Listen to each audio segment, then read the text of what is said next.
You see, for too long, we've defined the church as a place where? A place where I get good donuts, maybe, that are gone. A place where I get great worship.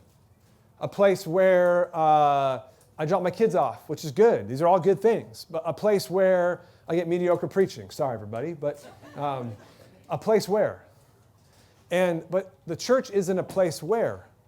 You see, the church isn't a place where we just, fall back into the consumerism of our culture.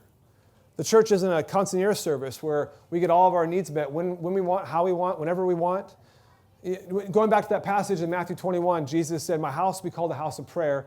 And then he said a scathing rebuke to people like me, to religious leaders. He said, but you've made it a den of robbers.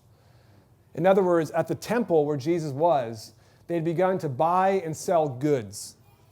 And they were all around the temple. And Jesus says, you made it a den of robbers. And he goes around and he starts flipping over tables, right? And he gets really angry.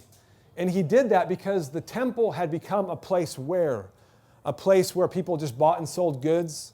And because it had become a place where it had lost its influence, it had lost its power, it had lost its ability to serve the marginalized and the vulnerable in their community, and it lost its ability to really give God glory.